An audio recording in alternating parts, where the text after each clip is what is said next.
It's about that time. Coming to you live every Wednesday night. Fantasy start and sit advice with your boy PL. And Michigan Mike, let's go. We talking about all things fantasy. We talking about all things fantasy. We talking about all things fantasy. Mike and PL, the Fantasy Show. What's up, football family? Welcome to week 8 of the Fantasy Football Show. I am your co-host, Mr. P.L. Coulter, and flanked to my right is my right-hand man, Mr. Michigan Mike, Michael Hasso. What's up? What's going on, Michigan Mike, man? You ready to talk some fantasy football, man? Yeah, let's do it. All right, man. Before we get started, man, I want to give a special shout-out to Mr. Enrique Robles. This week's shows are literally brought to you by Enrique. Good job by you, man. Yeah, good job by you. We definitely owe you one. There's your shout-out, ER. Now, this week, Mike, we're getting into what I call the grind time of the waiver wire season. The injuries start to pile up. Teams keep missing out. This week, we have out the Giants and the San Francisco 49ers. Plenty of fantasy impact around on those two teams, huh? Yeah. I mean, especially these injuries coming up, man. My team is definitely not the same from week 2 right to right now. So. Right, and you know what? Someone who probably shares your pain this week is the Buffalo Bills. Now, they lost both of their co-starting running backs last week. CJ Spiller and Fred Jackson. Man, what's up? What's up with that?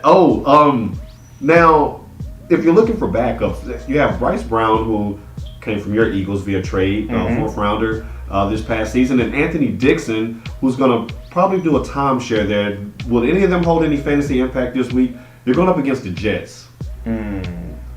I mean, I would actually pick up Dixon. I think he's going to have more fantasy impact. But, I mean, Bryce Brown's also going to be doing good, too. So.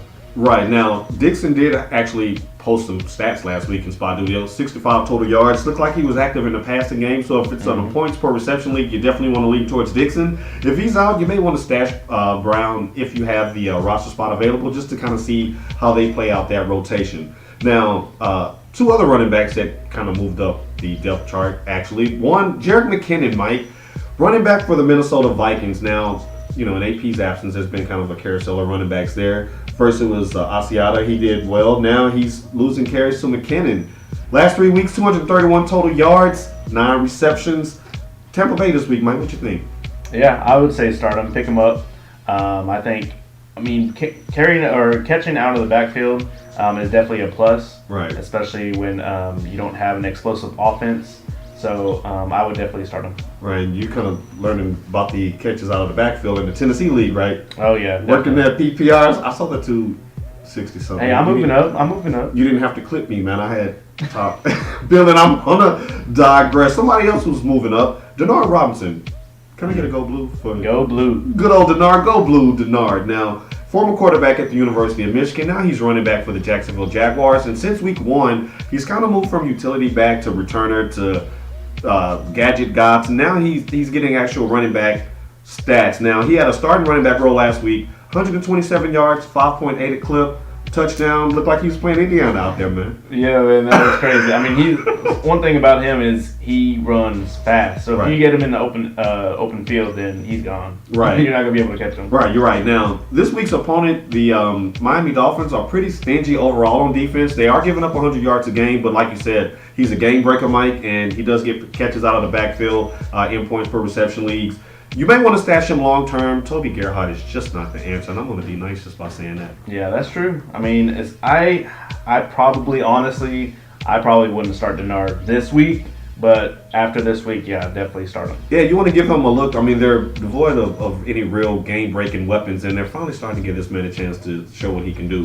Now, another quarterback that's going to show what he can do on Monday Night Football is Colt McCoy. Does this name still carry any weight down here in Texas? Yeah.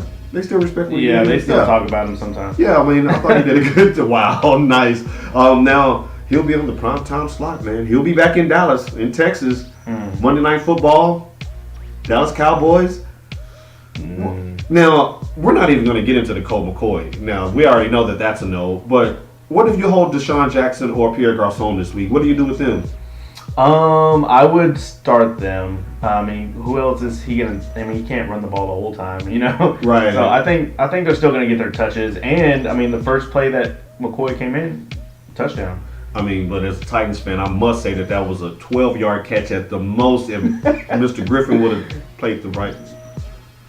But still, Exactly. he's trying to throw the ball. So. He's trying to throw the ball. I mean, and one thing that I did notice in the second half of that game against Tennessee was that Deshaun Jackson, he had a real good rapport with him on the deep ball. Mm-hmm. Now, Dallas is going to put up a lot of points, so you know that he's going to have to sit back there and wing it. If he stays upright, the wide receivers should do good. Now, as far as some games to watch this week, Mike, what you got? All right, some games I have are Chargers at Broncos. Watch that one. That's going to be a high-scoring game. Okay. Eagles at the Cardinals.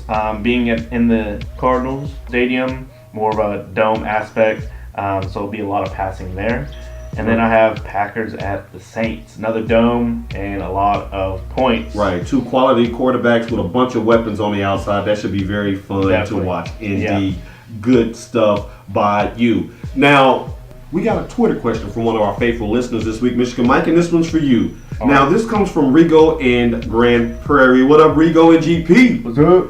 Hey, Michigan Mike, should I start Carson Palmer this week or Tannehill from the Miami Dolphins? What say you? Man, so those are both really good matchups. Of course, Palmer is going to be against Philly, and of course, everyone knows their Philly defense is non-existent.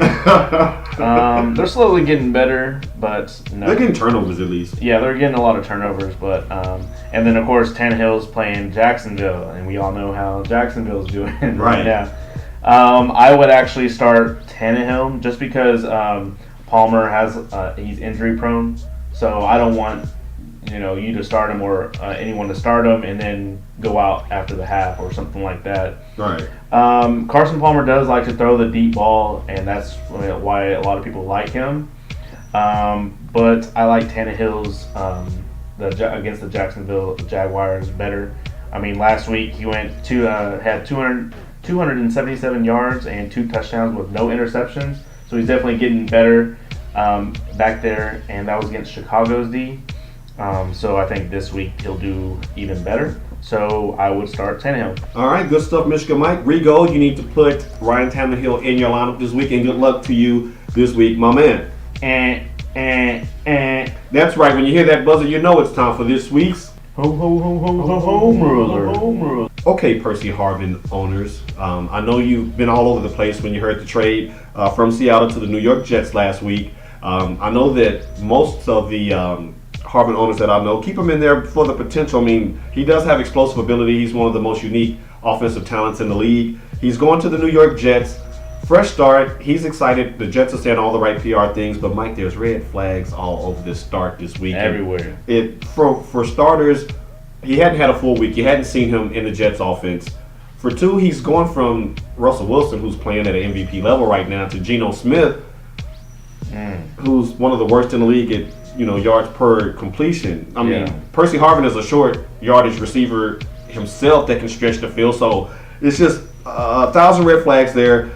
If you play him this week, you are officially on Homer alert. You may want to go with one of the above-mentioned players to put in your flex, and definitely take Harvin out until you get a good close hard look at how they plan to deploy him in that Jets offense. Now, if you have any more questions for myself or Michigan Mike, you can always reach me on Twitter at PLCulture. That's at PLCOLTER. You can reach my co-host at Michael Hosso. That's MICHAELJASSO. Oh, Michigan Mike, and before we let the people go, make sure you tune in next week for a special presentation of the show, Michigan Mike. Yeah, we're going to do a Halloween special. I don't know what that's supposed to be, but it'll be better than that. Yeah, there'll be plenty of special guests. Yeah, definitely a lot of special guests, so make sure you tune in for that one. Make sure you do. All right, y'all, life is a sport, so always play to win. Go Blue.